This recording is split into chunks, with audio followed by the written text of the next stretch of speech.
Duterte and turn him over to the International Criminal Court. What was received was only a diffusion notice, not verified or approved by the Interpol Secretariat.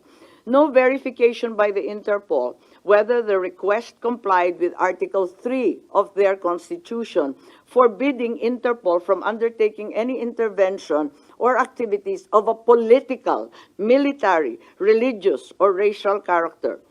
Under the terms of the diffusion notice, there was no obligation on the part of the Philippines to turn over former President Rodrigo Roa Duterte to the ICC, absent any request for extradition or request for surrender.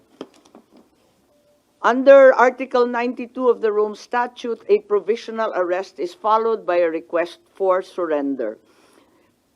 There is also no indication that the ICC even requested for the surrender of former president after his provisional arrest. There is likewise no indication that the ICC requested extradition after the arrest.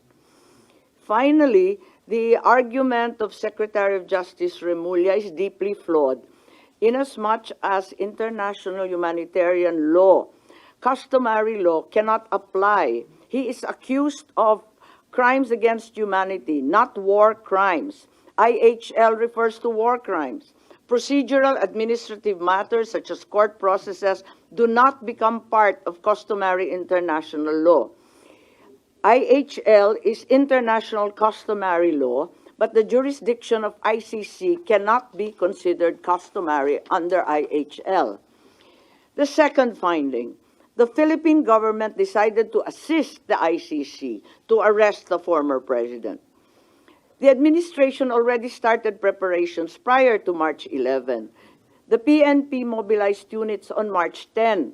The National Security Advisor, Anyo, was already tracking the former president's camp before the arrest.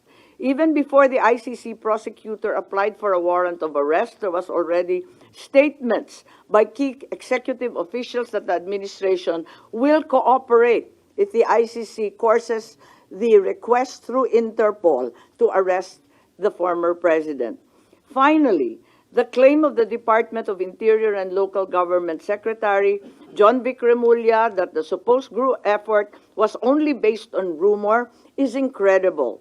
This attempt to cover up what was already aired on media and what had already come to the ICC warrant of March 11.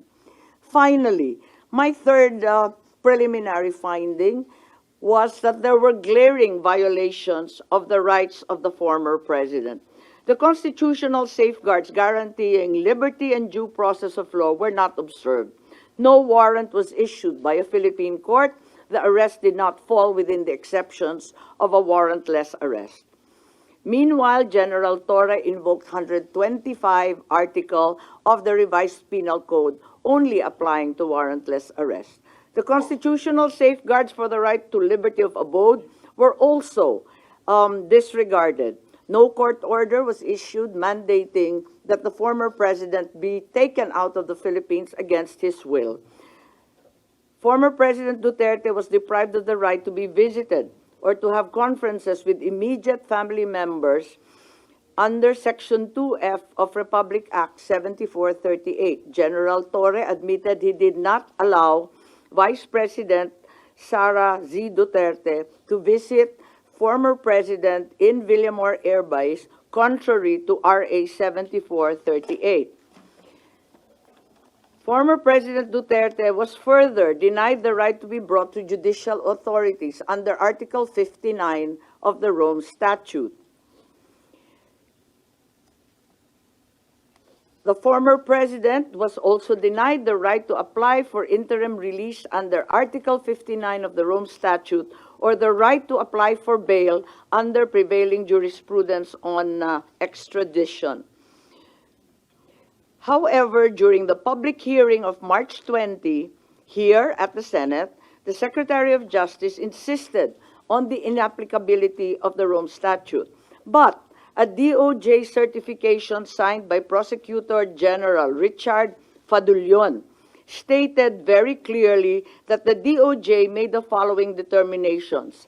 As competent authority of the custodial state, the arrest issued complies with Article 59 of the Rome Statute. To recall, DOJ spokesperson Clavano released a statement last March 13 saying, ang naging role namin ay competent judicial authority. Kami na ang nag-attest na lahat ng proper processes ay ginawa. Similar to Prosecutor General Fadulion, the DOJ spokesperson showed that the article cited in the Rome Statute had been complied with.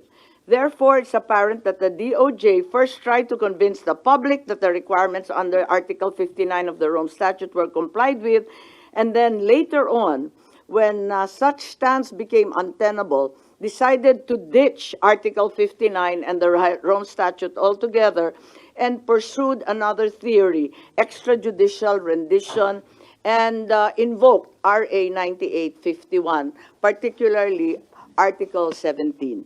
Yun lang po. So those are the three findings right now. As we speak, we are not certain if we will continue at magkakaroon pa ng ikalawang pagdinig pagkat yun nga, kinakailangan na meron tayong matitindi, magagaling at malaman ng mga testigo.